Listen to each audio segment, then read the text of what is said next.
Imagine standing in your backyard on a clear night, looking up at the thousands of stars scattered across the sky like diamonds on black velvet.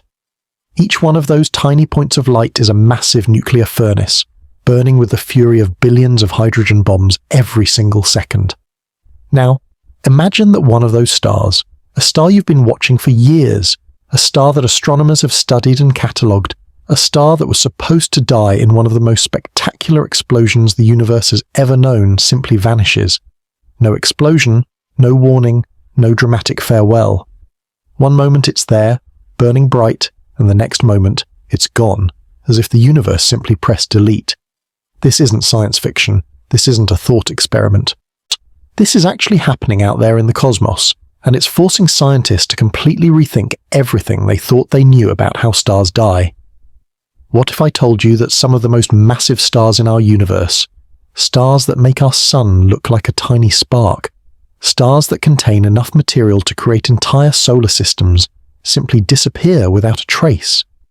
What if I told you that the brilliant supernovae we've celebrated as the ultimate cosmic fireworks display might actually be the exception rather than the rule?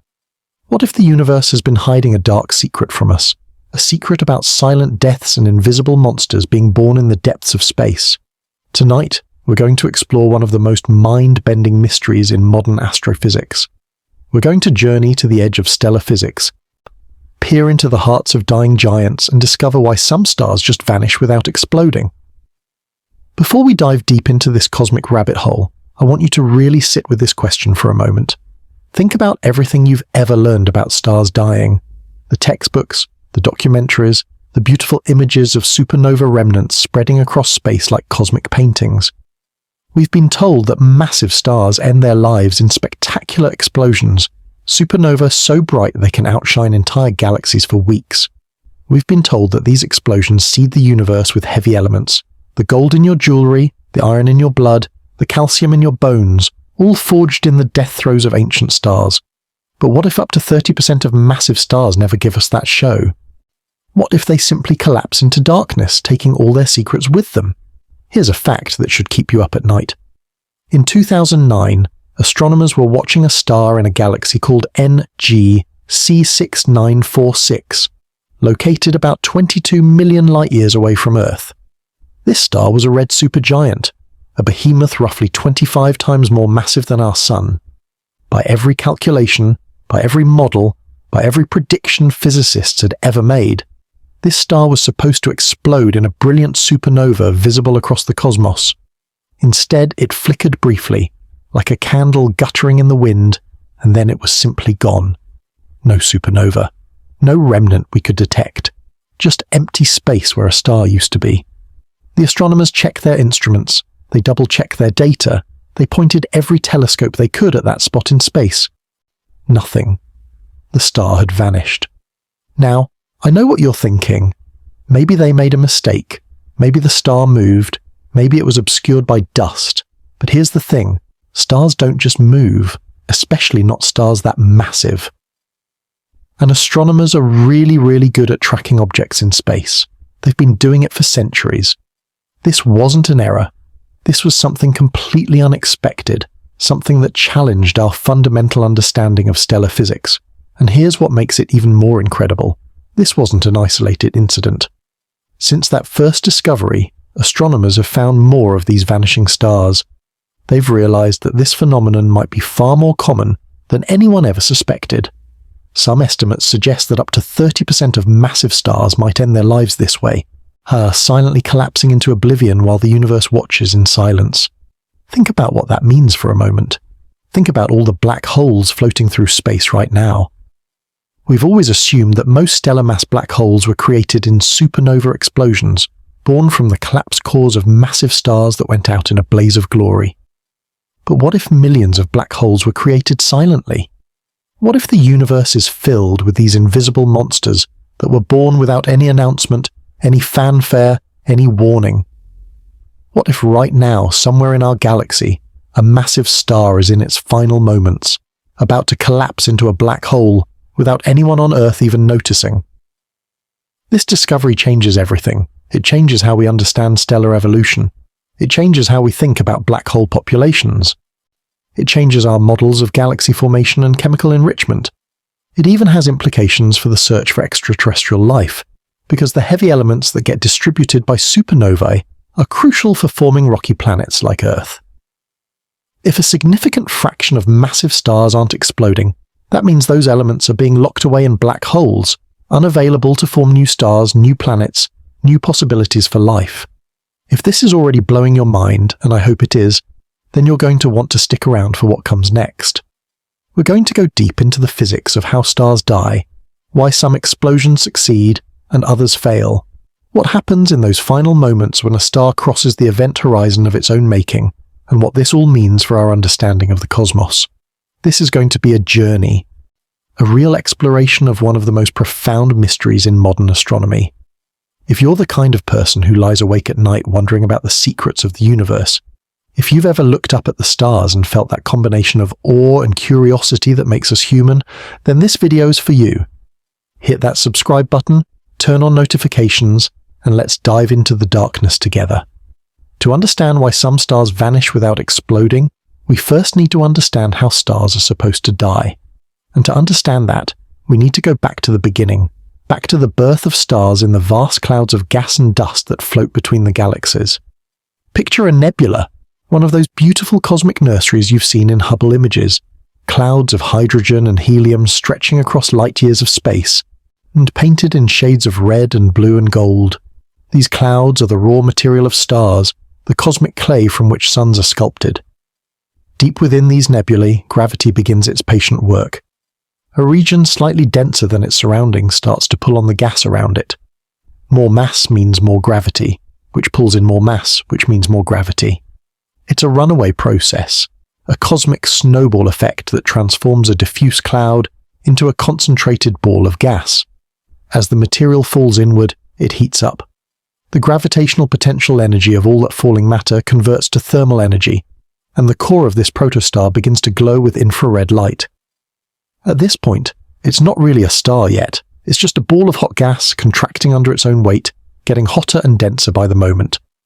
But then, something magical happens. When the core reaches about 10 million degrees Kelvin, the hydrogen atoms are moving so fast, squeezed so tightly together, that they overcome their natural electromagnetic repulsion and begin to fuse. 4 hydrogen nuclei combine to form one helium nucleus, and in the process, a tiny bit of mass is converted directly into energy according to Einstein's famous equation, E equals mc squared.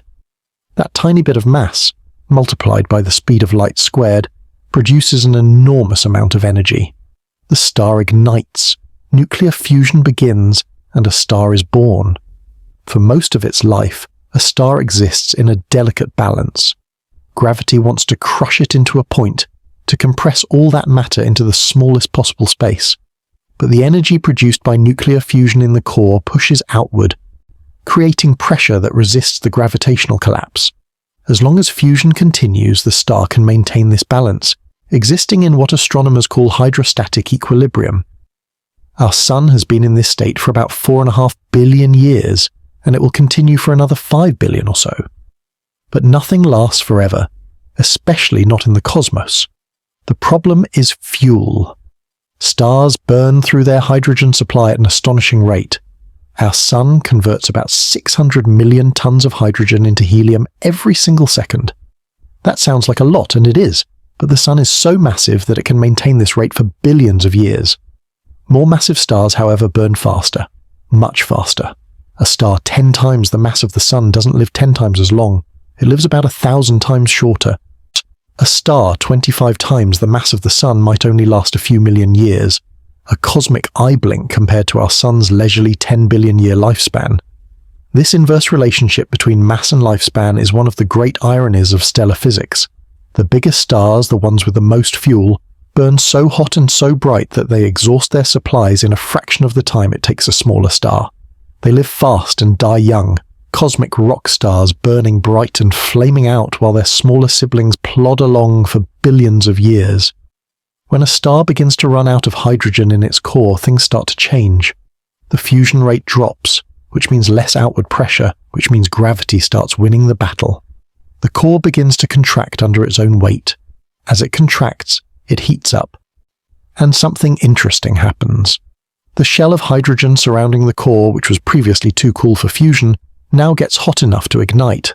Hydrogen shell burning begins, and the energy released causes the outer layers of the star to expand dramatically. The star becomes a red giant, swelling to many times its original size while its surface cools to a ruddy red. Meanwhile, in the compressed, superheated core, something else is happening. The temperature and pressure have increased to the point where helium, the ash of hydrogen fusion, can now fuse into heavier elements. Helium nuclei combine to form carbon and oxygen. The star has found a new fuel source, a new way to generate the energy needed to fight gravitational collapse. But helium burning doesn't last as long as hydrogen burning. The star is now on borrowed time, cycling through fuels ever faster. For stars like our Sun, this is essentially the end of the road. After helium burning exhausts itself, the Sun won't have enough mass to compress its core to the temperatures needed for carbon fusion.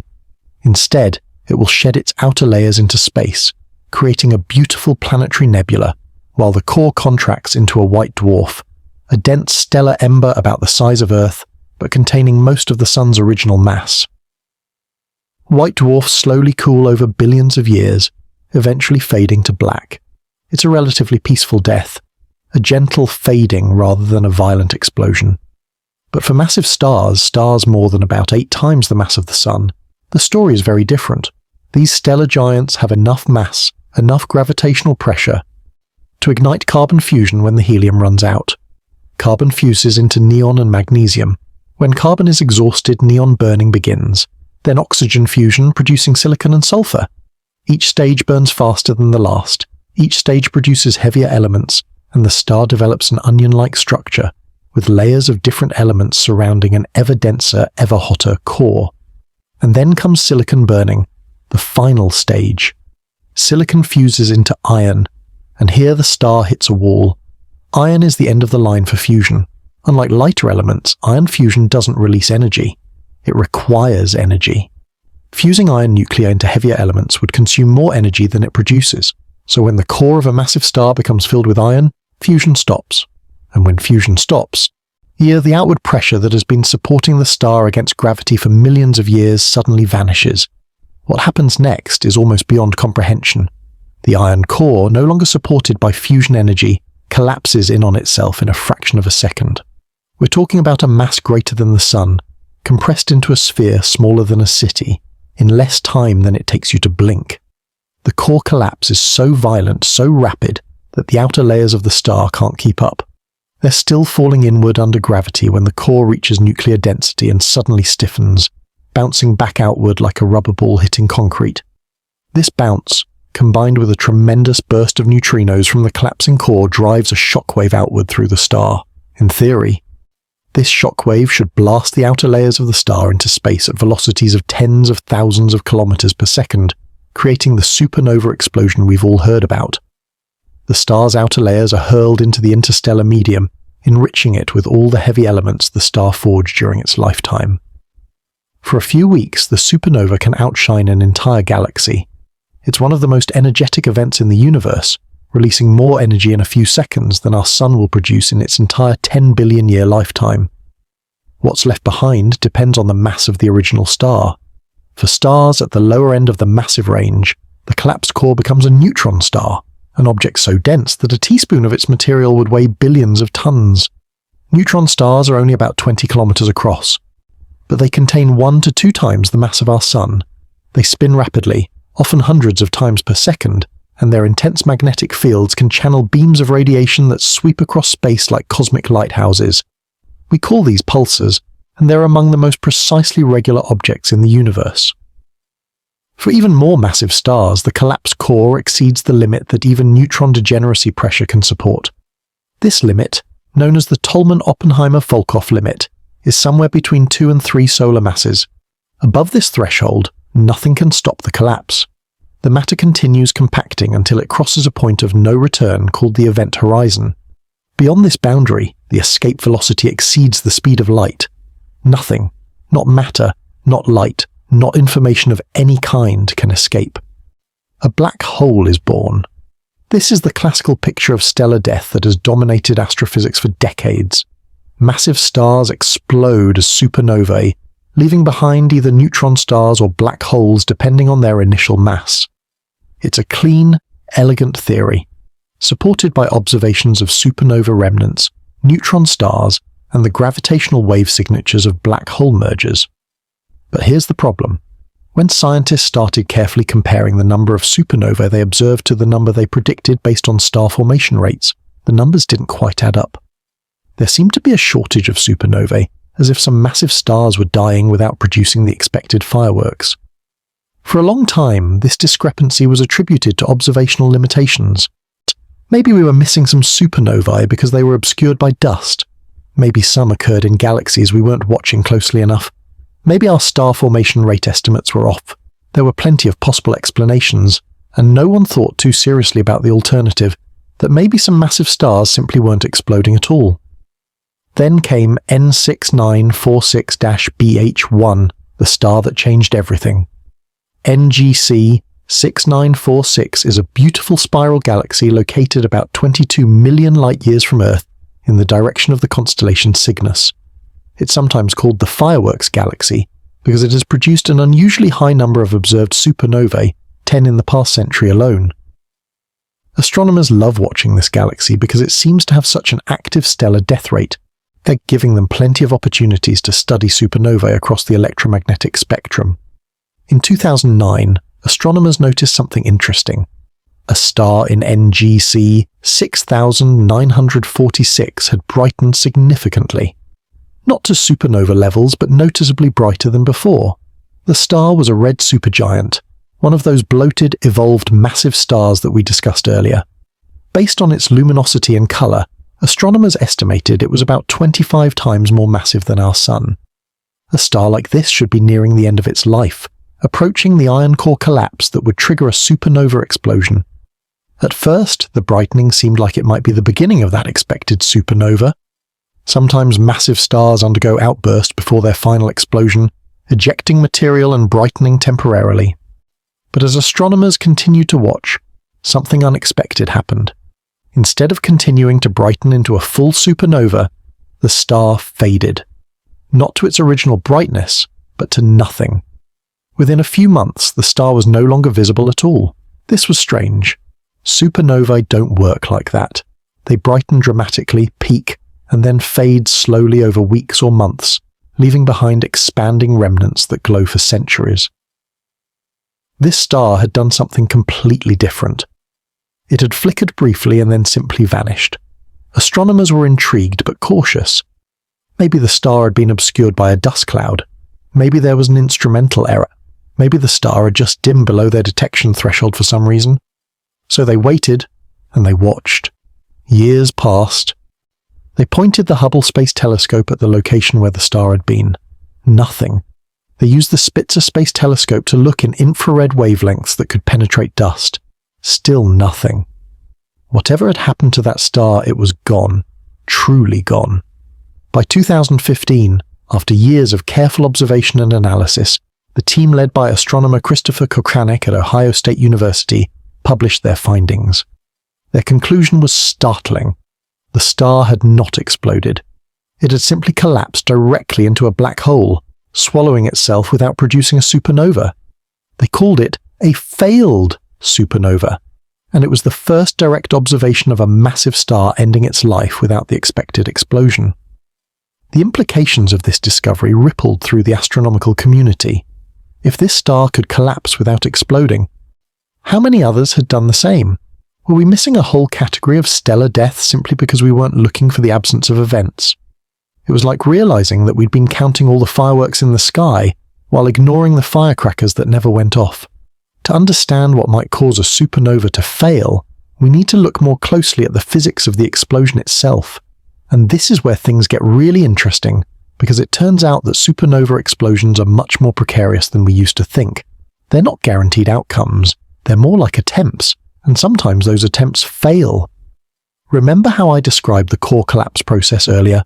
The iron core collapses, reaches nuclear density, bounces, and sends a shockwave outward through the star. In the textbook version of this story, that shockwave plows through the outer layers and blasts them into space. But in reality, the situation is much more complicated. As the shockwave travels outward through the star, it encounters the still falling outer layers. These layers are dense and heavy, and they're falling inward at significant velocity. The shockwave has to fight against this in falling material, and in the process it loses energy. A lot of energy.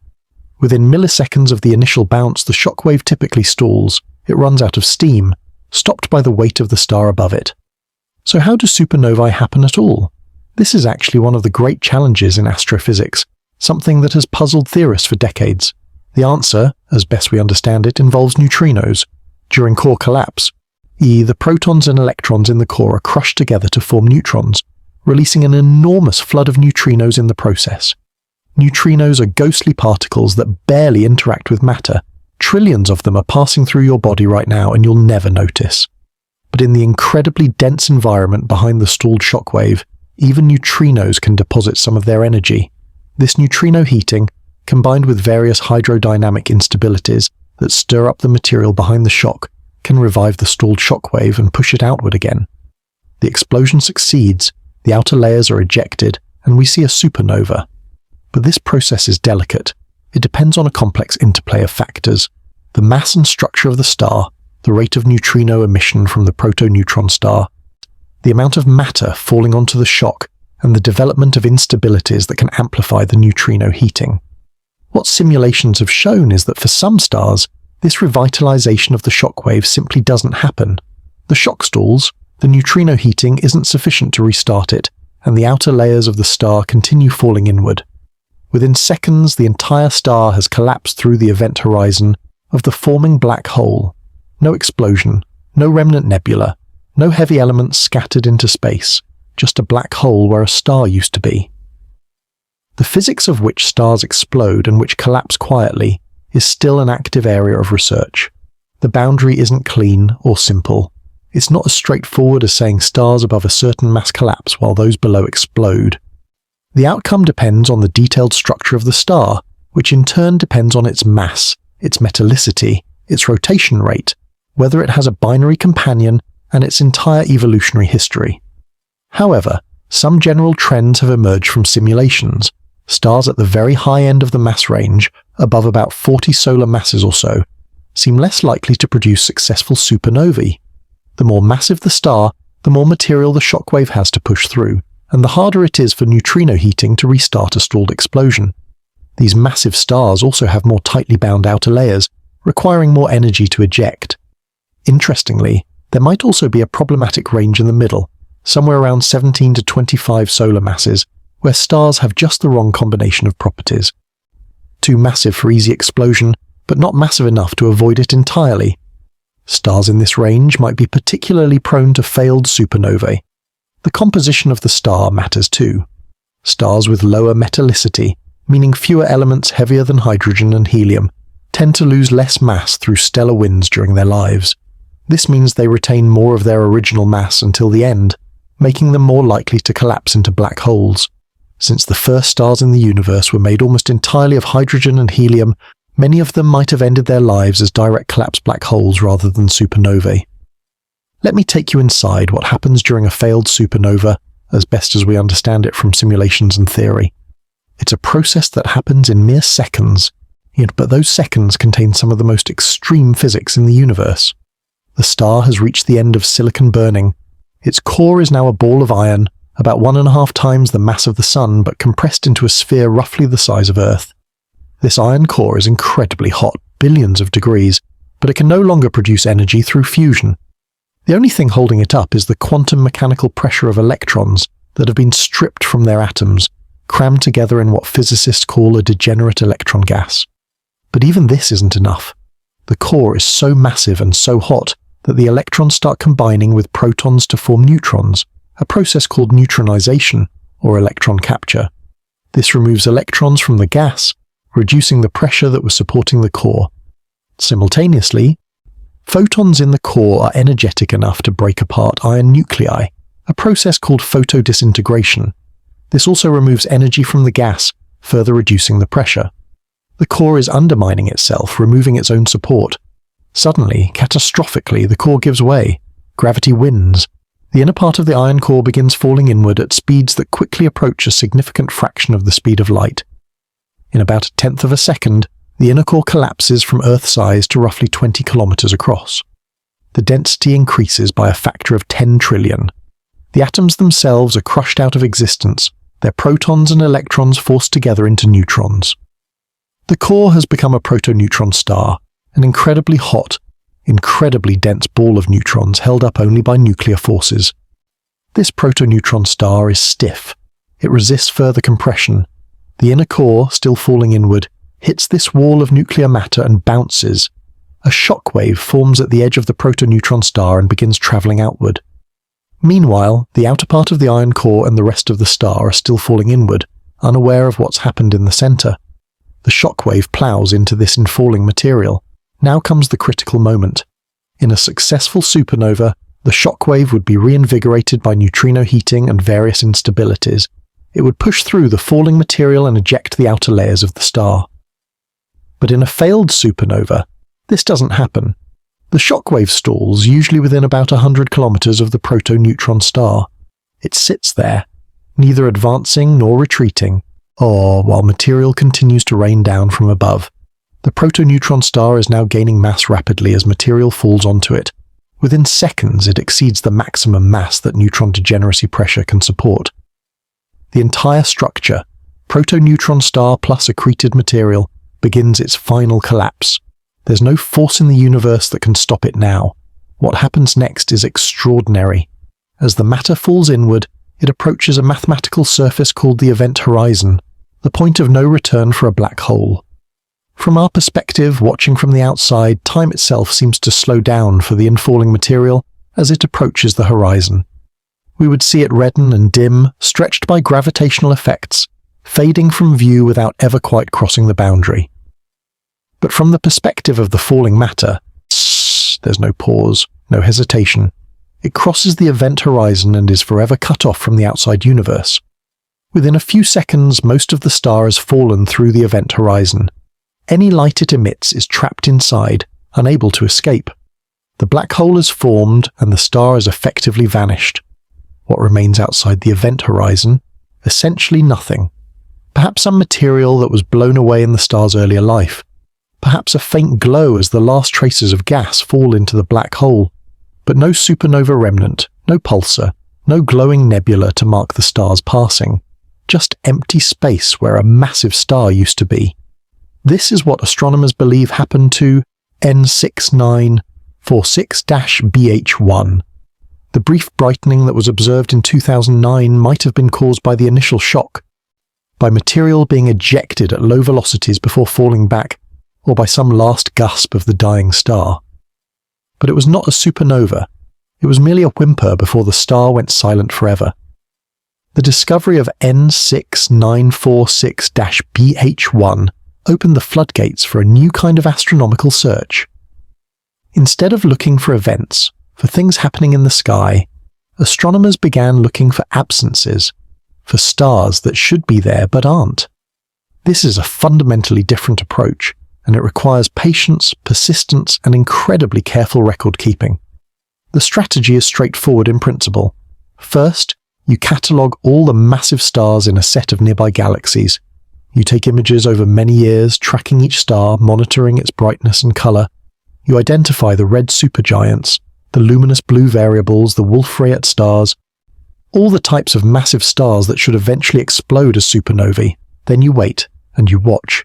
When a supernova goes off, you observe it, confirm which star was the progenitor, and check that star off your list. But what if a star disappears without a supernova? What if, when you compare your old images to your new ones, you find that a massive star is simply gone, with no corresponding supernova observation?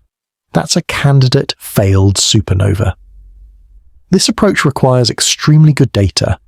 You need to be sure that the star really was there in the old images. You need to be sure it's really gone in the new images, not just temporarily dimmed or obscured. You need to rule out the possibility that a supernova occurred but was missed for some reason. Only after extensive follow-up observations and careful analysis can you be confident that you've found a star that truly vanished. The team that discovered N6946-BH1 has been conducting exactly this kind of survey for years, using the Large Binocular Telescope in Arizona. They've been monitoring millions of stars in about 24 nearby galaxies, looking for both supernovae and failed supernovae.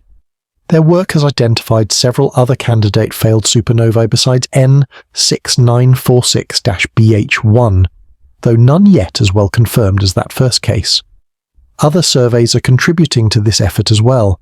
The Zwicky Transient Facility, scanning the sky nightly from Palomar Observatory, has the sensitivity to detect the faint transients that might accompany failed supernovae. The upcoming Vera C. Rubin Observatory, formerly known as LSST, CC will take this to an entirely new level, surveying the entire visible sky every few nights, with unprecedented depth and precision. Over its 10-year mission, it will detect thousands of supernovae, and could potentially identify many failed supernovae as well. Let me tell you about some of the other candidates that have been found. In 2017, researchers identified a possible failed supernova in the galaxy M101, one of the most beautiful nearby spiral galaxies. Like N6946-BH1, this star was a red supergiant that seemed to disappear without the expected explosion. The case is less clear-cut than N6946-BH1, because the observations aren't as extensive, but it fits the same pattern. Another intriguing case involves a massive star in NGC 3021 that brightened in 2012 and then faded to obscurity. The characteristics of its light curve were unlike any supernova on record, suggesting that something unusual happened. Could this have been another failed supernova? Researchers are still analyzing the data. There are also some interesting cases involving luminous blue variables, or LBVs. These are extremely massive stars, often 50 to 100 or more times the mass of the Sun, that undergo irregular outbursts and brightness variations. Some LBVs have been observed to undergo dramatic outbursts, followed by apparent disappearance of the star. The most famous example is perhaps Eta Carinae, which underwent a giant eruption in the 1840s that made it briefly one of the brightest stars in the sky. Eta Carinae is still there, still massive, still unpredictable. But someday it will reach the end of its life. Will it explode as a supernova? Or will it collapse quietly into a black hole? No one knows for sure. The statistics from these surveys are starting to come together, though they're still uncertain. The best current estimates suggest that somewhere between 10 and 30% of massive stars might end their lives as failed supernovae rather than successful explosions. This is a significant fraction. It means that for every supernova we observe, there might be another 1 or 2 stars that simply vanished without a trace. If this estimate is correct, it has profound implications for our understanding of the universe. Let's explore some of them. First, consider the population of black holes in our galaxy and others. Every year, roughly 1 to 2 stars in a typical galaxy like the Milky Way reach the end of their lives and produce either a supernova or a failed supernova. Over the billions of years since galaxies formed, this adds up to hundreds of millions or even billions of stellar deaths. If a significant fraction of these were failed supernovae, that means there could be far more stellar mass black holes in galaxies than we previously estimated. These black holes are invisible in the traditional sense. They don't emit light. They don't announce their presence. They drift through the galaxy like ghosts, detectable only if they happen to interact with other matter or pass in front of a background star. There could be millions of them in our galaxy alone, remnants of massive stars that ended their lives in silence. This has implications for gravitational wave astronomy. When 2 black holes spiral together and merge, they produce gravitational waves that can be detected by observatories like LIGO and Virgo. The properties of these gravitational waves tell us about the masses of the merging black holes.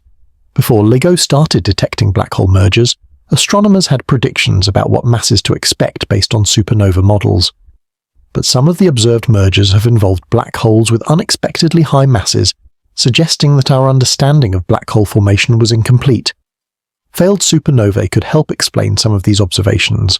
When a star collapses without exploding, all of its mass ends up in the black hole rather than being partially ejected in a supernova. This means failed supernovae can produce more massive black holes than traditional supernova-driven formation. The population of black holes we're detecting through gravitational waves might include many formed through this quiet channel. There's also the intriguing question of the mass gap. Supernova models predict that there should be a gap in the masses of compact objects, a range of masses that neutron stars are too light to occupy and black holes are too heavy for, given the physics of core collapse. This predicted gap lies somewhere between about 2 and 5 solar masses. Observations have been somewhat ambiguous about whether this gap really exists. Failed supernovae complicate the picture further because they might produce black holes with different mass distributions than supernova-born black holes.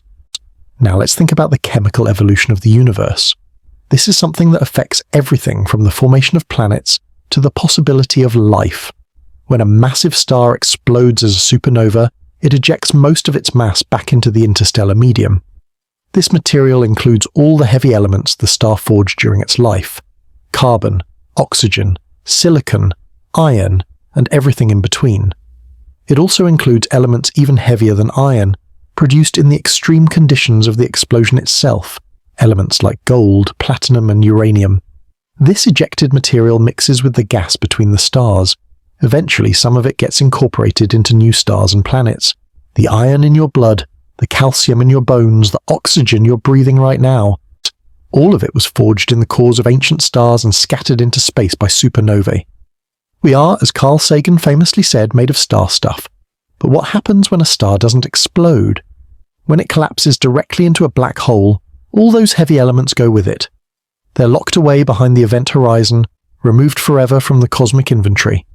If a significant fraction of massive stars end their lives this way, that means a significant fraction of heavy elements are being lost to black holes rather than recycled into new generations of stars and planets. This could affect the chemical evolution of galaxies. Galaxies that form more failed supernovae would accumulate heavy elements more slowly than those dominated by successful explosions. The relationship between star formation rate and metallicity would be different. The timeline for developing rocky planets capable of supporting life would be extended. It's even possible that failed supernovae play a role in determining where life can emerge in the universe. Regions with higher fractions of failed supernovae would have fewer heavy elements, making it harder to form Earth-like planets. Regions with more successful supernovae would be enriched faster, but might also be more hazardous, with more radiation and more energetic events that could sterilize developing biospheres. There's another cosmic scale implication worth considering. In the early universe, the first generation of stars, called population 3 stars, were probably very different from the stars we see today. They formed from gas that was almost entirely hydrogen and helium, with virtually no heavy elements. Without heavy elements to help cool the gas, these primordial stars might have been much more massive than typical modern stars, perhaps hundreds of times the mass of the Sun. If these ultramassive first stars ended their lives as failed supernovae, they would have created massive black holes without enriching their surroundings with heavy elements. Some cosmologists have suggested that this could help explain a puzzle about the early universe. How did supermassive black holes, the monsters at the centers of galaxies, form so quickly after the Big Bang?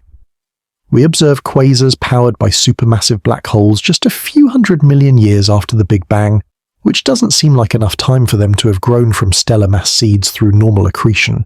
One possible solution is that the first black holes weren't stellar mass at all. They could have been formed through the direct collapse of massive gas clouds, or through the mergers of many massive black holes created by failed supernovae. If the first stars were prone to quiet collapse rather than explosion, they would have produced a population of black holes that could serve as the seeds for supermassive black holes. These seeds could have merged and grown through accretion over the subsequent hundreds of millions of years, eventually reaching the enormous masses we observe in early quasars. Let me now address a question that might be forming in your mind. If failed supernovae are so difficult to observe, if they're defined by the absence of an event rather than the presence of one, how can we ever be sure they really happen? How do we distinguish between a star that collapsed without exploding and a star that exploded in some unusual way we just happened to miss? This is a crucial question, and it gets at the heart of how science works. We can never be absolutely certain about any scientific conclusion. What we can do is gather evidence, test predictions, and compare observations to theoretical models. The more lines of evidence point to the same conclusion, the more confident we can be. For failed supernovae, we have several independent lines of evidence.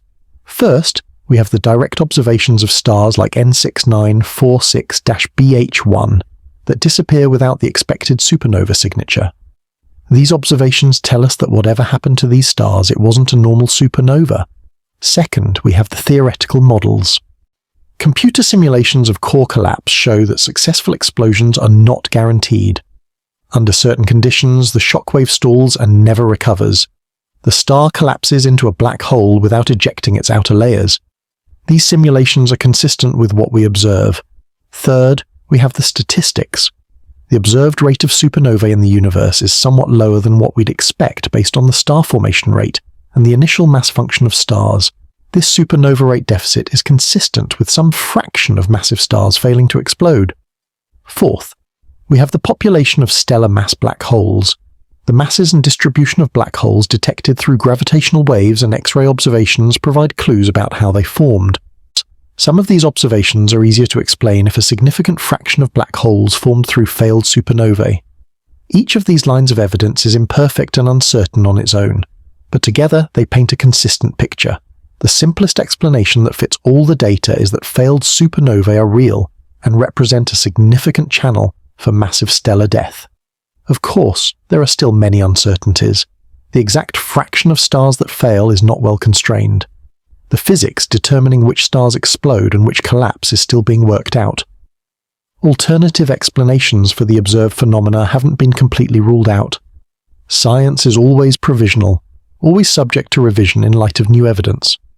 What would it take to make the case for failed supernovae airtight? Several types of observations would help. One smoking gun would be the detection of a neutrino burst from a star that doesn't subsequently produce a supernova.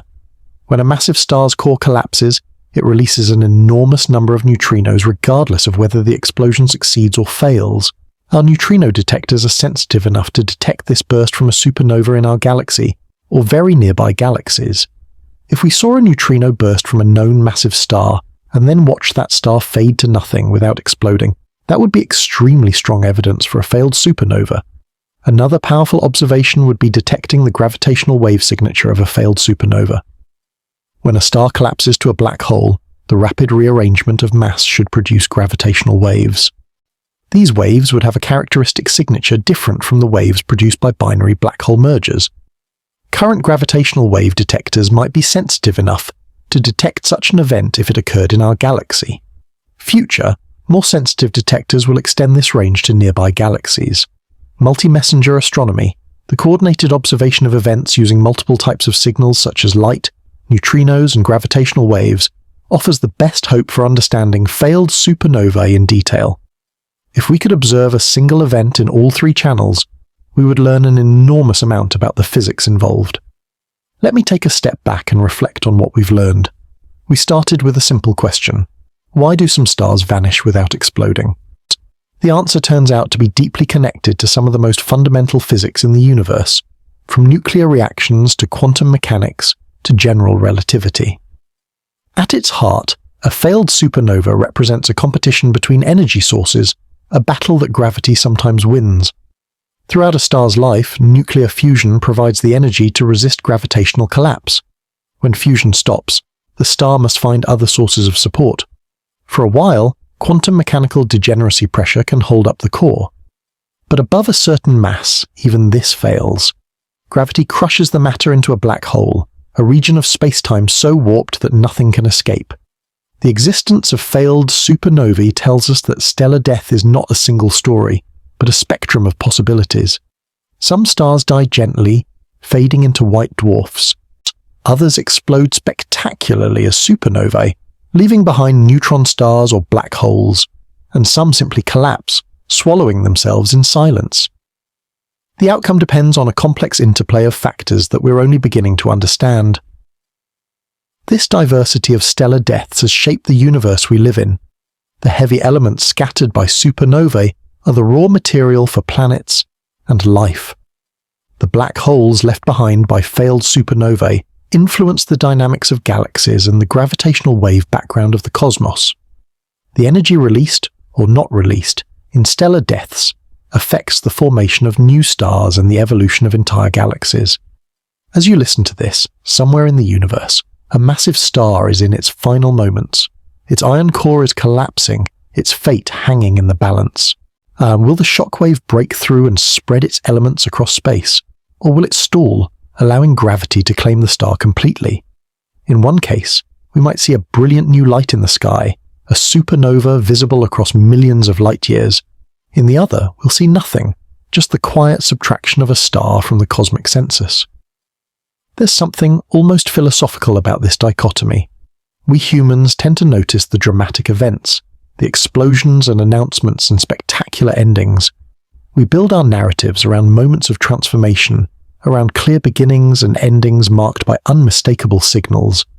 But the universe doesn't always cooperate with our narrative preferences.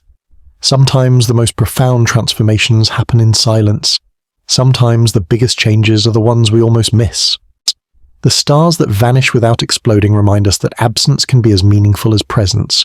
The events that don't happen can tell us as much about nature as the events that do. In looking for what's missing, astronomers have discovered a whole new class of stellar death, a quiet exit that may be more common than the explosive farewell we've celebrated in our textbooks. Let me tell you about some of the cutting-edge research being done right now on failed supernovae.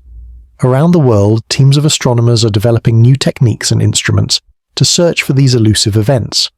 One exciting development is the use of machine learning to sift through massive amounts of survey data. The Vera C. Rubin Observatory will generate terabytes of data every night, far more than humans can examine directly. SOS algorithms trained to recognize the signatures of failed supernovae, the brief brightenings, the subsequent disappearances, the distinctive light curves, could identify candidates automatically, flagging them for follow-up observation. Another area of active research is improving the theoretical models of core collapse. Modern supercomputers can now simulate the three-dimensional dynamics of a collapsing stellar core with unprecedented detail. These simulations include sophisticated treatments of neutrino transport, magnetic fields, rotation, and other factors that influence whether an explosion succeeds or fails.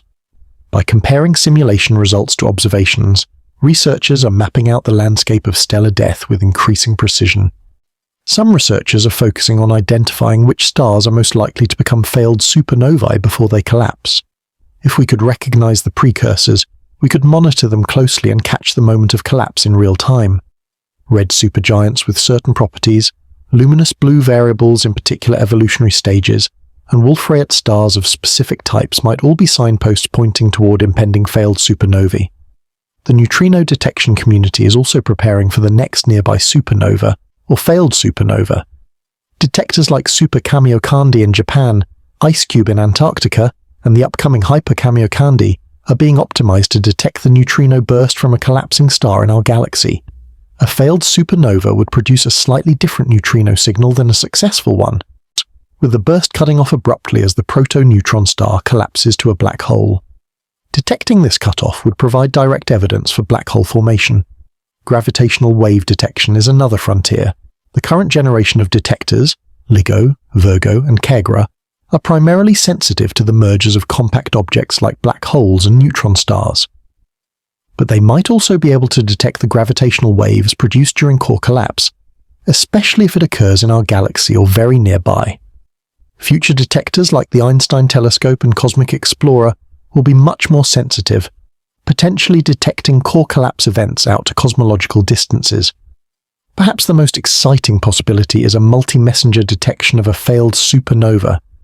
Imagine receiving a neutrino alert indicating that a star has collapsed, followed by a gravitational wave signal consistent with black hole formation, and optical observations showing a massive star that has vanished. Such an observation would provide definitive proof of the failed supernova phenomenon and yield unprecedented insights into the physics of black hole formation. As we approach the end of our journey through this cosmic mystery, I want to share some reflections on what it means for us here on Earth. Contemplating our place in this vast and sometimes violent universe, there's something both humbling and exhilarating about realizing how much we still don't know. For centuries, we've looked up at the stars and thought we understood how they worked. We developed theories of stellar evolution, confirmed by observations, that seem to explain everything from the birth of stars in nebulae to their deaths in supernovae. And yet, all along, there was this hidden population of stellar deaths we were missing. Stars that slipped away without announcing their departure. This is a common pattern in science. We think we understand something, and then a new observation, a new technology, A new perspective reveals that our understanding was incomplete. The universe is always bigger, always more complex, always more surprising than we imagined. This isn't a failure of science, it's the nature of discovery. The frontier keeps receding as we advance, always offering new mysteries to explore. The phenomenon of failed supernovae also invites us to contemplate the nature of endings. In our culture, we often celebrate dramatic exits, the blaze of glory, the spectacular finale.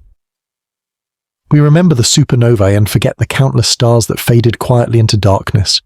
But maybe there's wisdom in the quiet endings too. Maybe there's something to be said for the stars that face their fate with silence rather than fury, that accept the inevitable pull of gravity without struggle. Of course, stars don't actually have experiences or make choices. They're just balls of plasma following the laws of physics. But we can't help projecting our own experiences onto them, finding meanings and metaphors in their behavior. That's part of what makes astronomy so compelling. It gives us a mirror in which to see ourselves reflected against the vastness of the cosmos. And speaking of vastness, let me leave you with a sense of the scales involved. The star N6946-BH1 was about 25 times more massive than our Sun. Our Sun contains 99.8% of all the mass in our solar system. Everything else, Jupiter, Saturn, Earth, you and me, is a rounding error in comparison. So this vanishing star contained the equivalent of 25 solar systems worth of mass, and it simply disappeared, collapsed into a point of infinite density, hidden behind an event horizon, perhaps a few tens of kilometers across. That black hole is still there, floating in NGC 6946 22 million light-years away. It will be there long after our Sun has died, long after our galaxy has merged with Andromeda, perhaps even until the last stars in the universe have burned out. Black holes are among the most permanent structures in the cosmos, lasting for unimaginable spans of time before finally evaporating through Hawking radiation. In a way, the stars that collapse into black holes achieve a kind of cosmic immortality. Not the immortality of being remembered, of leaving behind glowing remnants that mark their passing, but the immortality of simple persistence, of continuing to exist in some form while the universe changes around them. Is that better or worse than going out in a blaze of glory? It's a question without an answer, but it's interesting to contemplate. I want to return now to the question we started with, the mystery that launched this whole exploration. Why do some stars vanish without exploding? We've learned that the answer involves the failure of the supernova mechanism, the inability of the shockwave to fight through the infalling material and eject the star's outer layers. We've learned that this failure is probably more common than we used to think, accounting for perhaps 10 to 30% of massive stellar deaths. We've learned that failed supernovae leave behind black holes directly, without the intermediate step of a neutron star, and that these black holes carry away all the heavy elements the star forged during its lifetime.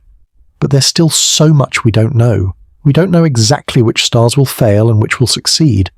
We don't know the precise fraction of massive stars that collapse without exploding. We don't know all the factors that tip the balance one way or the other.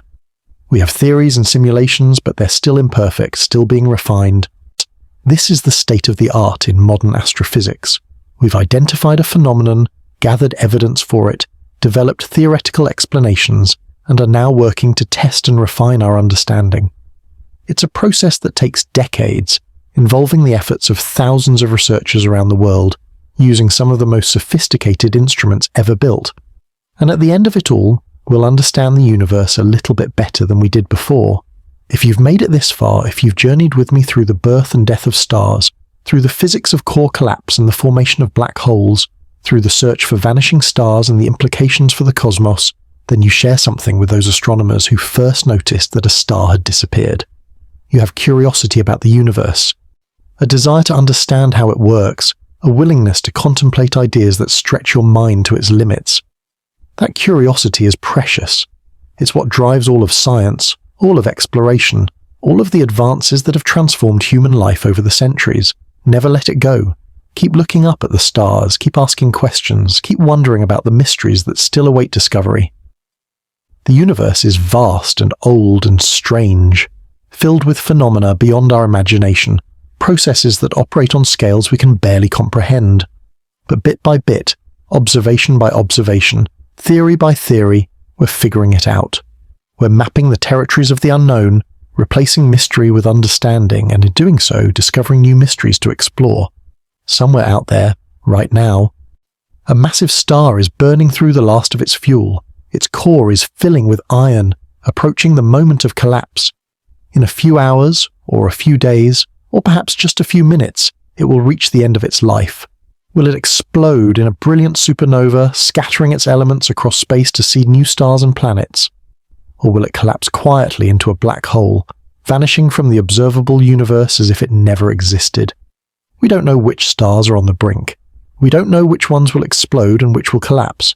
But thanks to the tireless work of astronomers around the world, we know that both possibilities are real. We know that the universe has more ways of ending things than we ever imagined. And we know that the search for understanding continues, driven by that same curiosity that has led humans to look up at the night sky and wonder since the very beginning. The next time you look up at the stars, remember that you're seeing the light from countless nuclear furnaces, each one a unique story of birth, life, and death. Some of those stars will end in spectacular explosions that you might see with your own eyes. Others will simply wink out of existence, replaced by invisible black holes that will drift through this galaxy forever. And some of them, perhaps, are doing something else entirely, something we haven't discovered yet, something that will one day force us to rewrite the textbooks yet again. That's the beauty of science. That's the thrill of exploration. That's why we keep looking up. Now I want to take you deeper into the philosophical implications of what we've discussed. Failed supernovae force us to confront some profound questions about observation, existence, and the nature of reality itself. Consider this paradox. A star exists for millions of years, burning brightly, visible across vast distances of space. Then it collapses into a black hole. The matter that made up the star still exists in some sense, but it's forever cut off from the observable universe. No information can escape from inside the event horizon. Is the star gone? Is the matter destroyed? What does it mean to exist if you can never be observed? These questions touch on some of the deepest issues in physics and philosophy. They connect to debates about the nature of information, the meaning of observation, and the foundations of quantum mechanics. When we talk about a star vanishing, we're not just discussing astronomy. We're brushing up against the fundamental nature of reality. There's also the question of what we can know versus what we can merely infer. We can never directly observe a failed supernova in progress. By definition, it doesn't emit the signals we use to detect supernovae. We can only observe the before and after, a star that was there and now isn't. Everything we know about what happened in between comes from theory and simulation. This is actually true of much of astrophysics. We can never visit the core of a star. We can never directly observe a black hole's interior. We can never travel faster than light to see the universe in real time, rather than in the ancient past. All of our knowledge comes from indirect evidence, from the light and neutrinos and gravitational waves that reach us after journeys of millions or billions of years. And yet, despite these limitations, we've built up an incredibly detailed picture of the universe. We know the ages of stars and the distances to galaxies. We know the proportions of different elements in distant nebulae. We know the masses of black holes and the temperatures of cosmic backgrounds. All of this knowledge comes from clever inference, from finding ways to extract information from the limited signals available to us. Failed supernovae represent a new challenge to this enterprise. They're defined by the absence of a signal rather than its presence. Finding them requires looking for what's missing, monitoring vast numbers of stars to catch the few that disappear. It's a different kind of astronomy, a kind that looks for holes rather than objects, for silences rather than sounds. Let me share with you one more perspective on this phenomenon, a perspective that brings it closer to home. Our own star, the Sun, will never become a failed supernova. It's not massive enough. It will go through its own death throes, swelling into a red giant that will engulf Mercury and Venus and perhaps Earth, before shedding its outer layers and settling into a white dwarf retirement. That white dwarf will cool over billions of years, eventually fading to a black dwarf, though the universe isn't old enough for any black dwarfs to exist yet. But what about the stars that were responsible for creating our solar system? We know that our solar system formed from a cloud of gas and dust enriched with heavy elements from previous generations of stars. Some of those parent stars exploded as supernovae, and scattering their products across space to eventually coalesce into our sun and its planets. But did some of those ancestral stars collapse without exploding? Did some of the heavy elements in our region of the galaxy disappear into black holes instead of being recycled? It's a question we can't answer definitively, but it's interesting to consider. The composition of our solar system, and hence the conditions that allowed life to develop on Earth, might have been different if the failed supernova rate had been higher or lower. This connects to the broader question of why the universe is hospitable to life at all. The existence of rocky planets like Earth depends on the presence of heavy elements, which depend on stellar nuclear synthesis and supernova explosions. If too many stars collapsed without exploding, there might not be enough heavy elements to form planets where life could develop. The failed supernova rate is thus connected, however indirectly, to the question of why we exist at all. Let me now bring us back to the observational work being done today and what we might learn in the coming years. The next few decades are going to be transformative for our understanding of stellar death. The Vera C. Rubin Observatory, scheduled to begin its main survey operations, will monitor the entire visible sky with unprecedented depth and cadence. Over its 10-year mission, it will discover more supernovae than all previous surveys combined. And crucially, it will also have the sensitivity to identify stars that disappear without the expected supernova, potentially multiplying the number of known failed supernova candidates. Meanwhile, as gravitational wave astronomy is entering a golden age, the LIGO Virgo Cagra network continues to improve its sensitivity and detect more events. The Einstein Telescope in Europe and Cosmic Explorer in the United States are planned for construction in the coming decades. These facilities will detect gravitational waves from much greater distances and with much higher fidelity than current detectors, potentially including the signals from core collapse events in galaxies far beyond the Milky Way.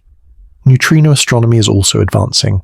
The Super Kamiokande detector continues to operate, ready to catch the neutrino burst from the next nearby supernova or failed supernova. The Hyper Kamiokande detector, much larger and more sensitive, is under construction. Other experiments around the world are contributing to a global network that will provide early warning of any significant neutrino event. The James Webb Space Telescope, launched in December 2021 and now in full operation, is providing infrared observations of unprecedented depth and resolution. While not specifically designed to study failed supernovae, its capabilities make it an invaluable tool for follow-up observations. When a candidate failed supernova is identified, Webb can probe the location for any faint infrared emission from dust or residual material. All of these instruments and programs are part of a global effort to understand the universe. Thousands of astronomers, engineers, and support staff work together, sharing data and ideas, building on each other's discoveries. It's a collaborative enterprise spanning countries and continents, united by the shared goal of understanding the cosmos we inhabit. And this is where you come in. Yes, you, listening to this exploration of vanishing stars and cosmic mysteries. Astronomy is one of the few sciences where amateurs can still make significant contributions.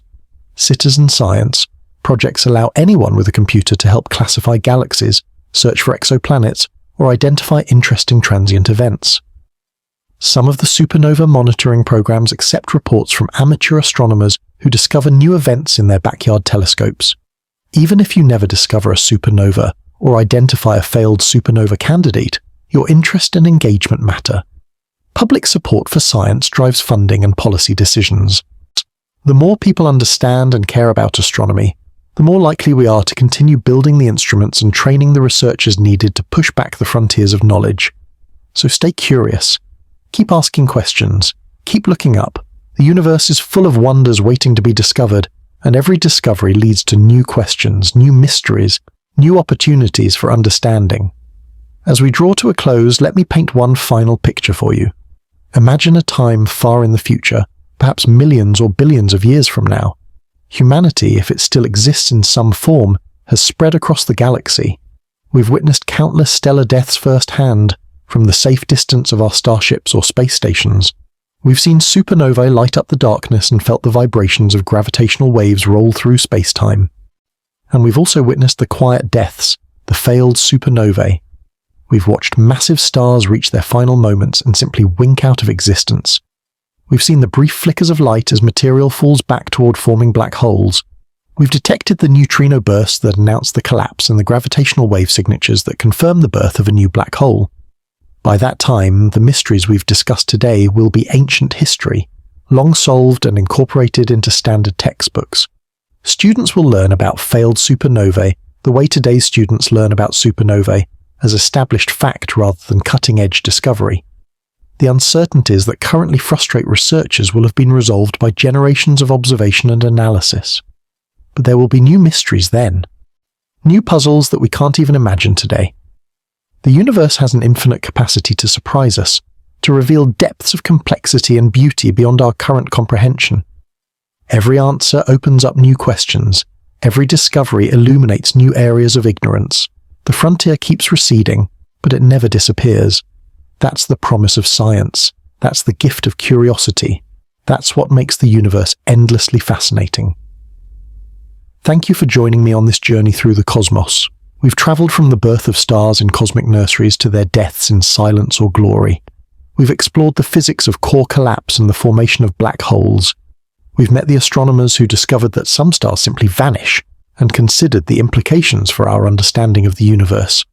I hope you've learned something new. I hope your sense of wonder has been rekindled. And I hope that the next time you look up at the night sky, you'll see it with fresh eyes, aware that among those countless points of light, some will one day explode in brilliant supernovae, while others will simply disappear, collapsing into black holes without a trace. The universe is stranger than we imagined, and that's what makes it beautiful. Now, let me bring everything together in a way that connects all the threads we've explored throughout this journey. We started with a mystery, a star that vanished without exploding, and we've traced that mystery through layers of physics, astronomy, and philosophy. We've seen how a single unexpected observation can reshape entire fields of science. Think about what it means for our understanding of the cosmos. Before the discovery of failed supernovae, we had a relatively simple picture of massive stellar death. Stars above a certain mass explode, leaving behind neutron stars or black holes depending on their initial mass. It was clean, it was elegant, and it fit the observations we had. But the universe, as it so often does, turned out to be more complicated than our models. The existence of failed supernovae adds a new branch to the tree of stellar evolution. It means that mass alone doesn't determine whether a star will explode or collapse quietly. The outcome depends on details we're still working to understand. The structure of the star's envelope, its metallicity, its rotation rate, whether it has a binary companion and a host of other factors. The simple picture has given way to a more nuanced understanding, one that better captures the true complexity of nature. This is how science progresses. We build models based on available data. We make predictions based on those models. We test those predictions with new observations, and when the observations don't match the predictions, we revise our models. It's a cycle of conjecture and refutation, of hypothesis and test, of model and observation. Through this cycle, we gradually approach a better understanding of reality. Failed supernovae also illustrate the importance of looking for what's not there. So much of science involves looking for positive signals, light, particles, waves, patterns. But sometimes the most informative observations are the negative ones, the signals that should be there but aren't. The absence of evidence can itself be evidence if you know what to look for. This principle applies far beyond astronomy. In medicine, the failure of a treatment in a clinical trial is as informative as its success. In physics, the non-detection of certain particles can constrain theories just as effectively as detecting them. In any field, understanding what doesn't happen can be just as valuable as understanding what does. The astronomers who search for failed supernovae have embraced this principle. They monitor millions of stars, watching for the ones that disappear. It requires patience, persistence, and careful record keeping. It's not as glamorous as detecting brilliant new supernovae, but it's essential for completing our picture of the universe. Let me also reflect on what failed supernovae tell us about the scale of cosmic processes. A star that takes millions of years to live can collapse to a black hole in seconds. The core collapse happens so fast that the outer layers of the star don't even have time to respond. By the time information about the collapse could propagate outward at the speed of light, the black hole has already formed. The star's fate is sealed before it can announce its doom. This separation of timescales is characteristic of many There's something almost poignant about a star that burns for millions of years and then vanishes in seconds. All that time, all that light, all that energy, gone in an instant. The black hole that remains carries no memory of the star's existence, no record of its long and radiant life. It's just mass and spin, featureless and eternal. But in another sense, the star's legacy persists. The light it emitted during its life continues traveling through space, carrying information about the star to distant observers.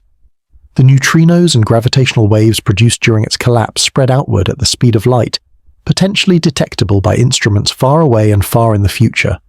The star's existence leaves traces in the universe, even if the star itself is gone.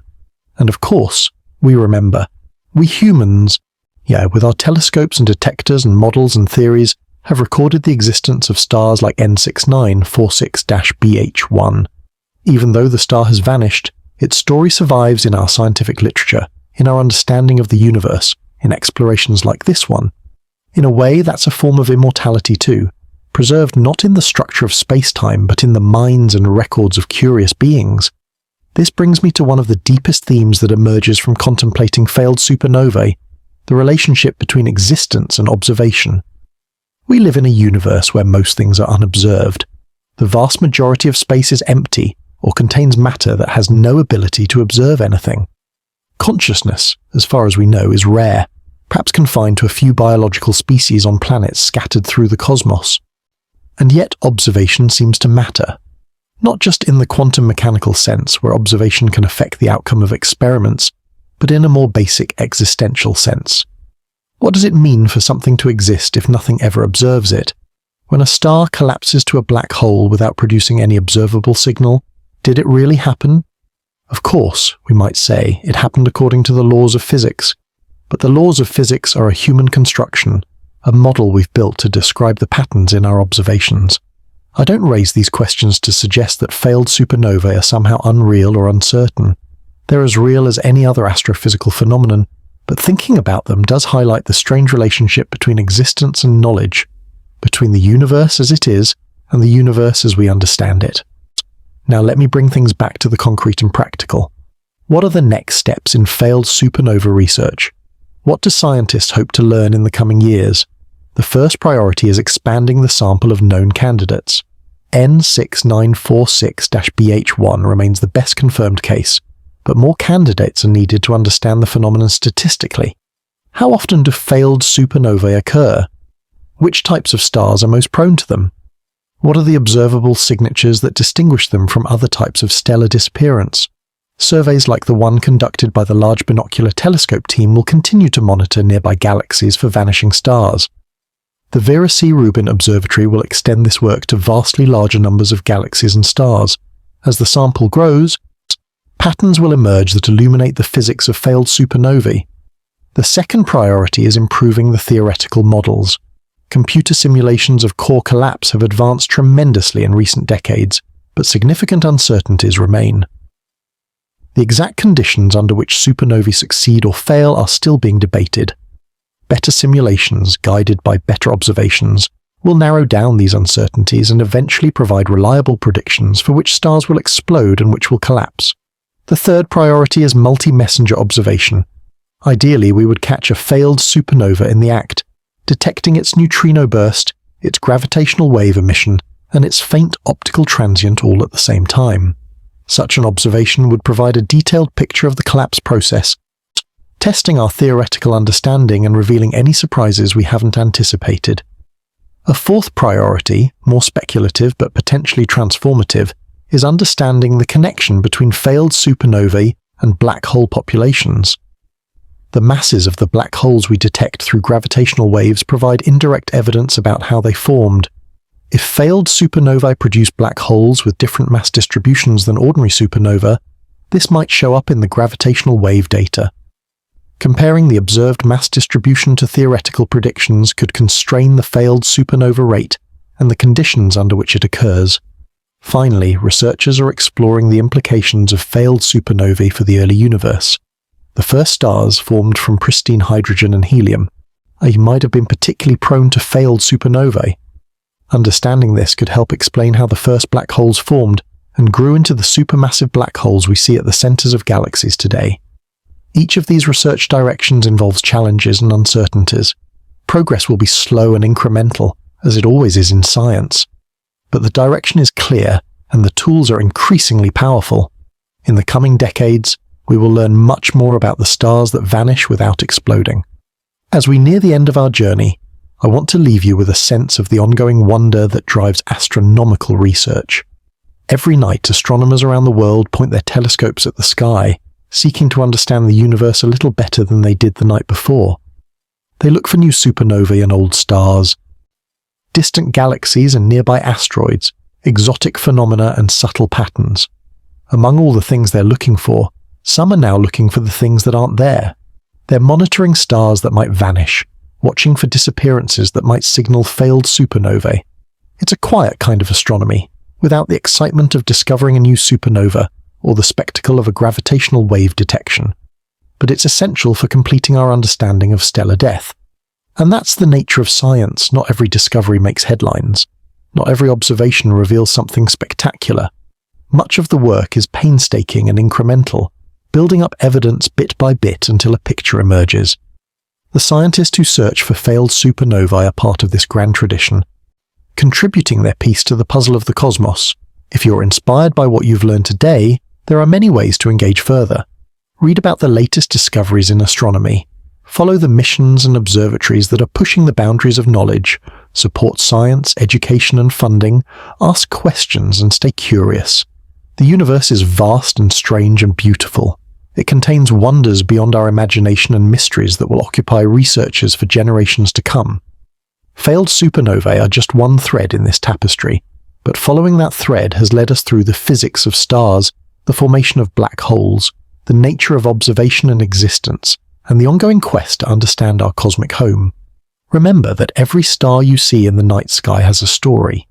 Some were born recently, in cosmic terms, and have billions of years ahead of them. Others are nearing the end of their lives, preparing for the final events that will determine their legacy. A few of them, perhaps, are destined to vanish without fanfare, collapsing into black holes while the universe barely notices. But we notice, we watch, and we wonder, and we ask questions. That's what makes us human, and that's what drives us to explore the unknown. The cosmos is under no obligation to make sense to us, but somehow, remarkably, it does, at least in part. The same laws of physics that govern atoms in laboratories govern stars in distant galaxies. The same mathematics that describes pendulums and projectiles describes black holes and gravitational waves. Through the patient work of scientists over centuries, we've uncovered these deep regularities, and in doing so, we've come to understand our place in the universe a little better. Failed supernovae are part of that understanding now. They've expanded our view of stellar death, added complexity to our models, and opened new avenues for research. They've reminded us that the universe can surprise us, even when we think we've figured it out. And they've connected us to the grand cycles of cosmic evolution, where stars live and die, and their remnants shape the future of galaxies. So look up at the sky tonight. Think about the stars that burn steadily, the stars that will explode spectacularly, and the stars that will simply vanish. Think about the black holes drifting through the darkness, remnants of stars that ended their lives in silence. Think about the astronomers watching and waiting, looking for the next disappearance that will teach us something new, and wonder, always wonder. The universe is filled with mysteries waiting to be explored. Some of them explode into view, demanding our attention. Others vanish quietly, requiring patient observation to detect. Both are part of the grand tapestry of existence, and both have something to teach us. Failed supernovae teach us that not all endings are dramatic. They teach us that presence and absence are both meaningful. They teach us that looking for what's missing can be as important as looking for what's there.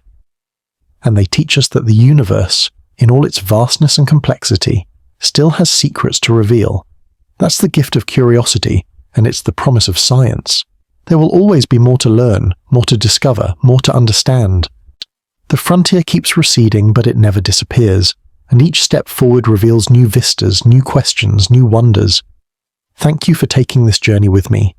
Thank you for staying curious, for asking questions, for caring about the universe and our place in it. The stars that vanish without exploding might seem like a niche topic in astrophysics, but they connect to the biggest questions we can ask. How do stars die? How do black holes form? How does the universe evolve? What does it mean to exist? These questions have occupied human minds for as long as we've looked up at the sky, and they'll continue to occupy us for as long as there are minds to wonder and eyes to see. Failed supernovae are part of that long story of curiosity and discovery, and now they're part of your story too. Go out and look at the stars. Think about what you've learned, share it with others, stay curious, stay wondering, stay engaged with the universe that made us and that we're slowly coming to understand. The cosmos awaits. In these final moments, I want to emphasize one more time the profound beauty of this scientific discovery. Here we have a phenomenon that was hiding in plain sight for decades, maybe longer. Astronomers were so focused on the explosions, the bright events, the signals they could detect, that they almost missed the silent majority of massive stellar deaths. It took a change in perspective, a willingness to look for absences rather than presences, to uncover this phenomenon. And once it was uncovered, it transformed our understanding of stellar evolution, black hole formation, and cosmic chemistry. A single observation of a single star in a galaxy 22 million light-years away reshaped an entire field of science. This is what science does. It takes the universe as it is, not as we wish it to be, or as our preconceptions suggest it should be. It follows the evidence wherever it leads, even when it leads to unexpected places, and it revises its models and theories when they conflict with observation, always seeking a better match between our ideas and reality. Failed supernovae are now part of the scientific consensus. They appear in textbooks and review articles. They're the subject of research programs and telescope proposals. They've earned their place in our understanding of the universe, but they're also a reminder that our understanding is never complete. There are surely other phenomena hiding in plain sight, other aspects of the universe that we're missing because we're not looking in the right way or at the right things. The history of science is full of such discoveries, and there's no reason to think we've found them all. So stay humble, stay curious, stay open to surprise. The universe is under no obligation to conform to our expectations, and that's precisely what makes it so endlessly fascinating. The stars that vanish without exploding remind us that endings come in many forms. Some are spectacular and attention-grabbing. Others are quiet and easily overlooked. Both are real. Both are important. Both have something to teach us about the nature of existence. And with that thought, we come to the end of our exploration. We've travelled far from the birth of stars in cosmic nebulae to their quiet deaths in black hole collapse. We've explored the physics of core collapse and the failure of supernova explosions. We've considered the implications for black hole populations, cosmic chemistry, and the search for life. We've reflected on the nature of observation and existence, and on the ongoing work of scientists to understand our universe. It's been a long journey, but I hope it's been a rewarding one. I hope you've learned something new, gained some new perspective, felt some of that wonder that makes astronomy so compelling. Now it's your turn. Take what you've learned and share it with others. Look up at the sky and see it with new eyes. Stay curious about the universe and your place in it. The stars are waiting, and some of them, when their time comes, will simply vanish. End.